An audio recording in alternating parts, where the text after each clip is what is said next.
Hello students, good morning all of you. मैं doctor Dinesh काला online classes में आपका स्वागत है। आज का हमारा टॉपिक है जो भूगोल का या ज्योग्राफी का सबसे इम्पोर्टेंट टॉपिक है, जो सब्जेक्ट के साथ साथ आपको कंपटीशन में भी काम आएगा। मेरे टॉपिक का आज का जो टॉपिक, उसका नाम राजस्थान का भौतिक स्वरूप। हम राजस्थान के भौतिक स्वरूप को 4 भागों में डिवाइड कर सकते हैं। ज्योग्राफर्स ने इसे 4 भागों में बांटा है। ज्योग्राफर ने इसको बांटने के लिए उच्चावच का सहारा लिया है और राजस्थान के भौतिक स्वरूप को 4 भागों में सुविधा की दृष्टि से बांटा है। पहला जो मेरा पार्ट है वो पश्चिमी मरुस्थलीय प्रदेश, और दूसरा जो पार्ट है राजस्थान का अरावली पर्वतीय प्रदेश, तीसरा जो प्रदेश है वो पूर्वी मैदानी प्रदेश है, और चौथा पार्ट है राजस्थान का दक्षिणी पूर्वी पठारी प्रदेश। इस प्रकार ज्योग्राफर्स ने राजस्थान के भौतिक प्रदेश को 4 भागों में बांटा। पहला पश्चिमी मरुस्थलीय प्रदेश, दूसरा अरावली पर्वतीय प्रदेश, तीसरा पूर्वी मैदानी प्रदेश और चौथा है दक्षिणी पूर्वी पठारी प्रदेश। अब हम इसकी उत्पत्ति की बात कर लेते हैं। पश्चिमी मरुस्थलीय प्रदेश की जो उत्पत्ति हुई है, उत्पत्ति के अनुसार पश्चिमी मरुस्थलीय प्रदेश की जो उत्पत्ति हुई है वो टेथिस सागर से हुई है। बच्चों, इसकी उत्पत्ति हुई है टेथिस सागर से। उसके बाद हम बात करते हैं दूसरे प्रदेश की, अरावली पर्वतीय प्रदेश। इसकी उत्पत्ति गोंडवाना लैंड से हुई है। उसके बाद बात करते हैं पूर्वी मैदानी प्रदेश। इसकी उत्पत्ति जो गंगा यमुना नदियों द्वारा लाई गई मिट्टी से हुई। पूर्वी मैदानी प्रदेश का जो उत्पत्ति हुई है वो गंगा यमुना नदियों द्वारा लाई गई मिट्टी से हुई है। इसके बाद चौथा पार्ट है दक्षिणी पूर्वी पठारी प्रदेश। इसकी उत्पत्ति जो ज्योग्राफर्स मानते हैं वो ज्वालामुखी से निर्मित, ज्वालामुखी से हुई। इस प्रकार उत्पत्ति के हिसाब से पश्चिमी मरुस्थलीय जो प्रदेश है उत्पत्ति, उसकी उत्पत्ति टेथिस सागर से, अरावली पर्वतीय प्रदेश की उत्पत्ति गोंडवाना लैंड से, और पूर्वी मैदानी प्रदेश की उत्पत्ति गंगा और यमुना जैसी नदियों द्वारा लाई गई मिट्टी के द्वारा, और दक्षिणी पूर्वी पठार की उत्पत्ति ज्वालामुखी के द्वारा हुई जाता है। तो बच्चों, आज हम राजस्थान का जो पहला भौतिक प्रदेश है पश्चिमी मरुस्थलीय प्रदेश को विस्तार से पढ़ेंगे। इसके बारे में आपको बताऊंगा कि पश्चिमी मरुस्थलीय प्रदेश में क्या विशेषताएं हैं, इसका कितना विस्तार है, इसके बारे में हम विस्तार से अध्ययन करेंगे।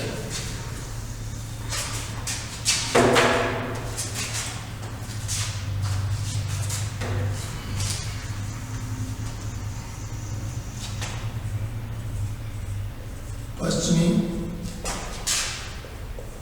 मरुस्थल प्रदेश, इसका हम विस्तार से वर्णन करेंगे। पहले मैं इसके विस्तार के बारे में बताऊं। विस्तार, इसका विस्तार 2 देशों में है, भारत में और दूसरा पाकिस्तान। 2 देशों में इस मरुस्थल का विस्तार है, भारत और पाकिस्तान। भारत में ये मरुस्थल 62% 60.2% फैला है, और पाकिस्तान में 38% फैला है।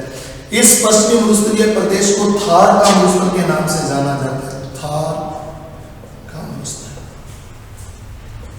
थार के मरुस्थल का 62% 62% जो हिस्सा है वो भारत में है, और 38% हिस्सा पाकिस्तान में है। इस प्रकार थार के मरुस्थल को 2 भागों में, 2 देशों में बांटा गया है, एक भारत और दूसरा पाकिस्तान। और भारत में भी इसका जो हिस्सा वो राजस्थान में है 61.11%, और जो बाकी है 0.89%।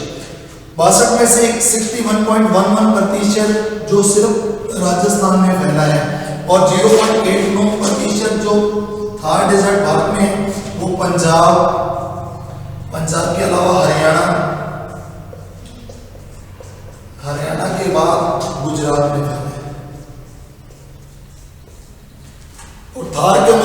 का कुल 2,09,042 वर्ग किलोमीटर क्षेत्र में फैला है। थर्ड राज्य भारत में 2,09,042 वर्ग किलोमीटर क्षेत्र में फैला है और इसमें से 1,75,000 वर्ग किलोमीटर जो क्षेत्र है वो पूर्णतः मरुस्थल है, जिसको हम महान मरुस्थल के नाम से जानते हैं। ये तो थी इसकी विस्तार की बातें। विस्तार इसको थार डेजर्ट के नाम से जाना जाता है। ये भारत और पाकिस्तान दो देशों में है। भारत में इसका प्रतिशत 62 है और पाकिस्तान में 38% है। कुल क्षेत्रफल की बात करें तो इंडिया में इसका क्षेत्रफल 2,09,042 वर्ग किलोमीटर है, जिसमें से 1,75,000 किलोमीटर महान मरुस्थल के नाम से जाना जाता है। इसके बाद हम बात करते हैं पश्चिमी मरुस्थलीय प्रदेश की विशेषताओं की। इस मरुस्थल की कुछ विशेषताएं हैं जो मैं आपको बताने जा रहा हूं, आपको नोट करना है स्टूडेंट, और ये आपको कंपटीशन में काम आएगा। विशेषताओं की बात करता हूं। विशेषताएं जो हर कंपटीशन में आपसे पूछी जाएंगी, first grade, second grade, third grade, RS. विशेषताओं की बात करते हैं तो ये सबसे ज्यादा जनसंख्या वाला मरुस्थल है बच्चों। ये सबसे ज्यादा जनसंख्या वाला मरुस्थल है। वर्ल्ड में जितने भी मरुस्थल पाए जाते हैं, आटाकामा, विक्टोरिया का मरुस्थल, थार, सारा मरुस्थल, उनमें सबसे ज्यादा जनसंख्या वाला मरुस्थल। दूसरा इसकी खासियत, इसमें जैव विविधता बहुत पाई जाती है। जैव विविधता वर्ल्ड का कोई भी ऐसा मरुस्थल नहीं जितनी उसमें कोई जैव विविधता पाई जाए, और पश्चिमी मरुस्थलीय प्रदेश में जैव विविधता बहुत पाई जाती है। इसकी तीसरी खासियत, ये मानसून को आमंत्रित करता है।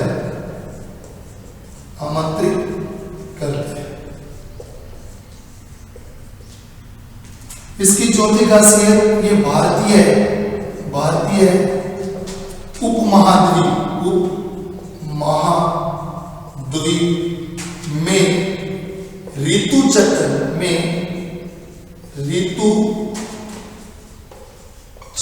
को नियमित करता है।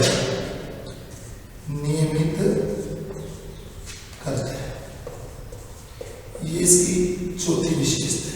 इसके बाद इसमें एक विशेषता है, यहां बलुई रेतीली मृदा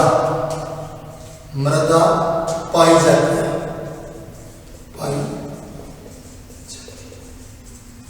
इस महान मरुस्थल में कुछ विशेषताएं हैं। सबसे ज्यादा जनसंख्या वाला मरुस्थल है बच्चों।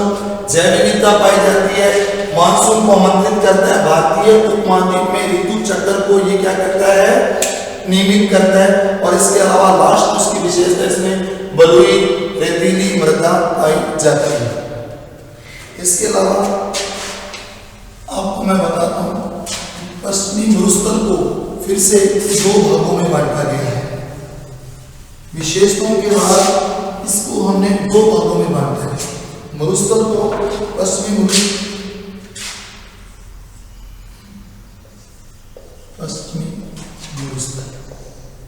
मरुस्थल इसको हमने फिर से दो भागों में बांटा है।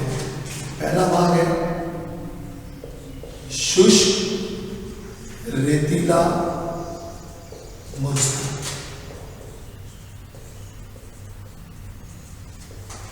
और इसका दूसरा भाग है अर्ध शुष्क रेतीला मरुस्थल। जैसा कि मैंने आपको बताया कि पश्चिमी मरुस्थल को हमने दो भागों में विभाजित किया है, शुष्क रेतीला मरुस्थल और दूसरा अर्ध शुष्क रेतीला। इन दोनों को अलग करने के लिए इन दोनों को 25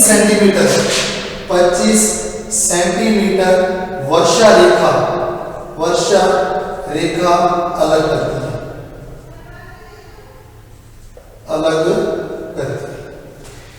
पश्चिमी मरुस्थल को दो भागों में बांटा गया है, शुष्क मरुस्थल और दूसरा अर्धशुष्क मरुस्थल। इसको दो भागों में बांटने के लिए एक वर्षा रेखा है जो 25 सेंटीमीटर वर्षा रेखा इन दोनों को अलग करती है।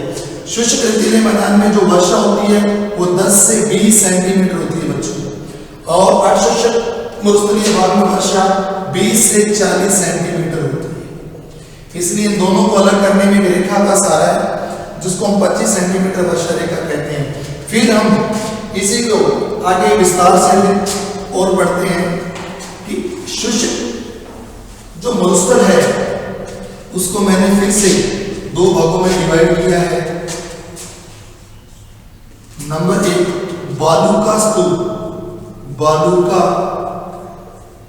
स्तूप मुक्त प्रदेश, मुक्त प्रदेश, और दूसरा इसका पार्ट है बालू का स्तूप युक्त प्रदेश, युक्त प्रदेश। अब बात करते हैं बच्चों शुष्क रेतीला मरुस्थल को मैंने फिर से 2 भागों में बांटा, बालू का स्तूप मुक्त प्रदेश और दूसरा बालू का स्तूप युक्त प्रदेश। बालू का स्तूप मुक्त प्रदेश हम किसे कहेंगे ये मैं आपको बताता हूं। इसके बारे में बालू का स्तूप क्या है, ये रेत के बड़े बड़े टीले हैं। बालू का स्तूप, बालू का स्तूप मुक्त प्रदेश, ये हमारे 3 जिलों में पाया जाता है एरिया, जैसलमेर, जोधपुर, जोधपुर में पाया जाता है, और इसके बाद है बीकानेर, बीकानेर।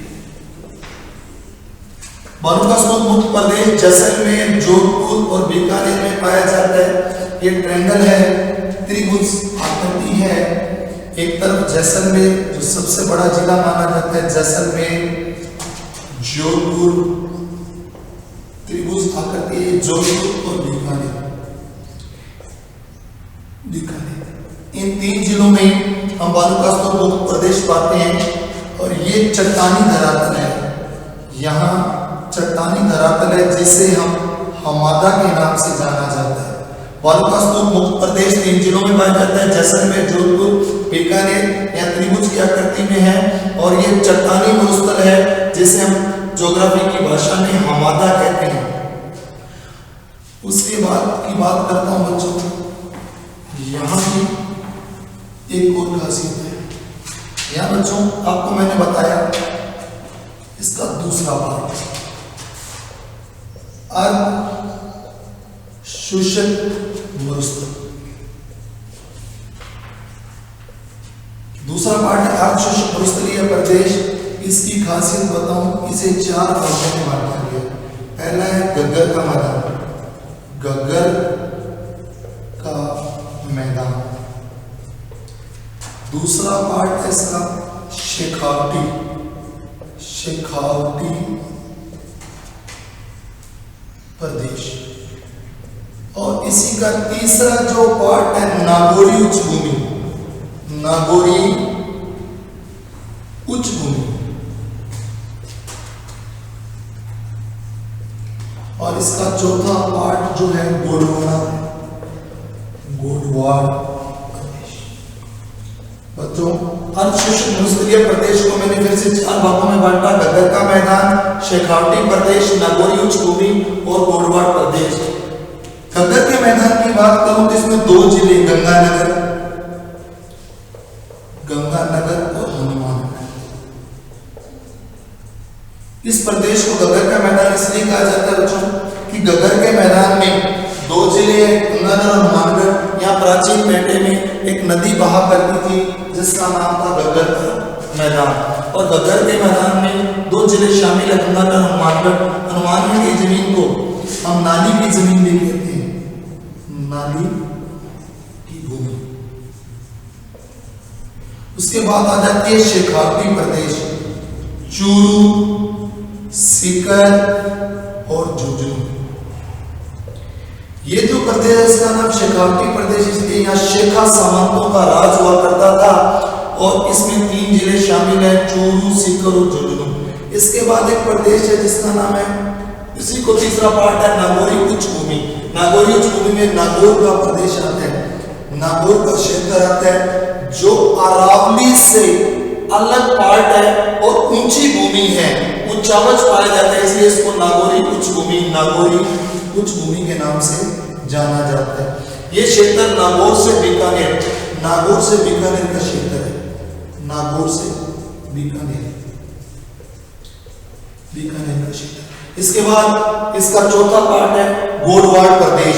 गोडवाड़ प्रदेश, इसमें लूनी नदी, एक नदी से बहती है, लूनी नदी पश्चिमी मरुस्थल में एक बहुत ही मेन नदी, खास नदी जिसका नाम है लूनी नदी। और गोडवाड़ प्रदेश में हमारे राज्य के जिले आते हैं जोधपुर, पाली, जालौर। इन जिलों में इसका विस्तार है। जहां लूनी नदी बहती है उस जिले को गोडवाड़ प्रदेश कहा जाता है। इस प्रकार हमने अर्धशुष्क मरुस्थलीय प्रदेश को 4 भागों में बांटा, कगर का मैदान, शेखावटी प्रदेश, नागौरी उच्च भूमि और गोडवाड़ प्रदेश के नाम से जाना जाता है। मैं फिर से एक बार रिपीट कर दूं, पश्चिमी मरुस्थलीय भाग को 2 भागों में बांटा गया है, शुष्क मरुस्थल और अर्धशुष्क मरुस्थल।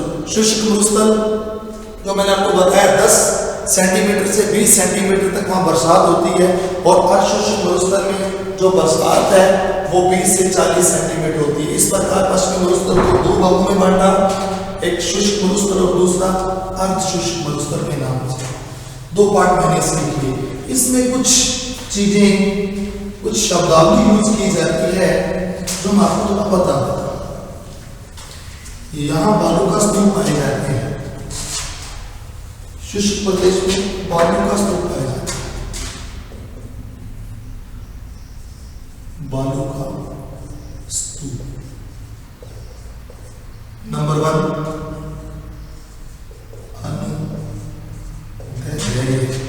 अनुदैर्ध्य बालू का स्तूप। ये वो बालू का स्तूप है जो हवा की या पवन की दिशा के समांतर, पवन की दिशा के समांतर बनते हैं, हवा की दिशा के समांतर बनते हैं। इसके बाद दूसरे प्रकार के बालू का जो स्तूप है अनुप्रस्थ,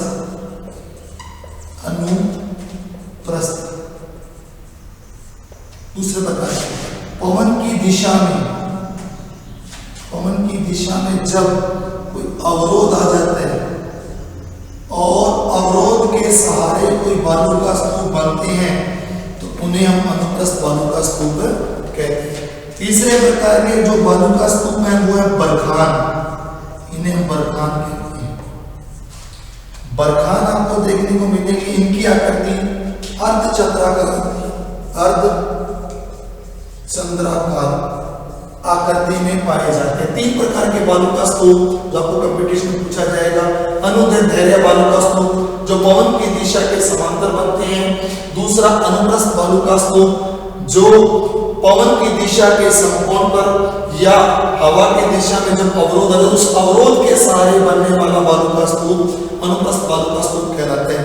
इसके बाद तीसरे प्रकार के बालू का स्तूप है वो है अर्धचंद्राकार बालू का स्तूप। इनको हम अर्धचंद्राकार बालू का स्तूप को हम बरखान के नाम से जानते हैं, इनके नाम से जानते हैं, बरखान के नाम से जानते हैं। इसके बाद एक और मरुस्थल जिसको हम कंपटीशन में पूछते हैं कि लघु मरुस्थल किसे कहा गया है। मरुस्थल पढ़ा आपने, एक शब्दावली भी आपको यूज किया जाएगा। लघु मरुस्थल, लघु मरुस्थल, लघु मरुस्थल है बीकानेर से गुजरात, कच्छ गुजरात तक का हिस्सा। लघु मरुस्थल में अगर आप देखोगे तो लघु मरुस्थल कहा गया है कच्छ गुजरात से लेकर बीकानेर या बीकानेर से लेकर कच्छ गुजरात तक का जो हिस्सा है उसे हम लघु मरुस्थल के नाम से जानते हैं। इसके बाद कुछ शब्दावली जो आपको बार बार कंपटीशन में पूछी जा रही है, मैं 4 शब्दावली आपको बताता हूँ। एक है फलाया जी, समय सुना होगा, फलाया जी। नंबर 2 रन, इसके बाद है नंबर 3 बाल्सम, और नंबर 4 है खड़ीन। ये आपको हर कंपटीशन में कहीं ना कहीं ऐसा प्रश्न पूछा गया होगा, पलाया किसे कहते हैं, रन किसे कहते हैं, बाल्सम किसे कहते हैं, या आप खड़ीन किसे कहते हैं। पलाया झील दो बालू का स्तूपों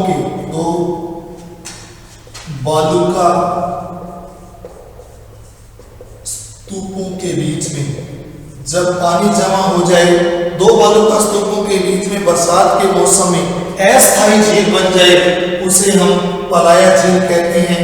उसके बाद है रन, ये दलदल एरिया होता है, दलदल।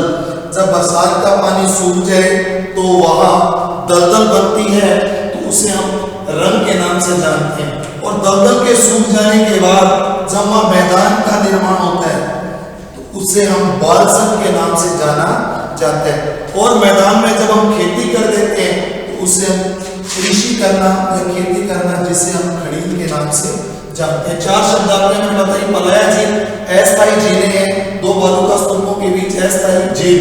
उसके बाद है रन, ये पानी सूख जाने के बाद जब भूमि दलदल हो जाए तो उसको रन कहा जाता है। और दलदल जब सूख जाता है और मैदान तैयार हो जाता है, तो उसे हम ज्योग्राफी की भाषा में बाल्सम कहते हैं। और उसके बाद जब उसको हम खेती कर देते हैं उसी मैदान में, तो उसे हम खड़ीन के नाम से जानते हैं। Thank you.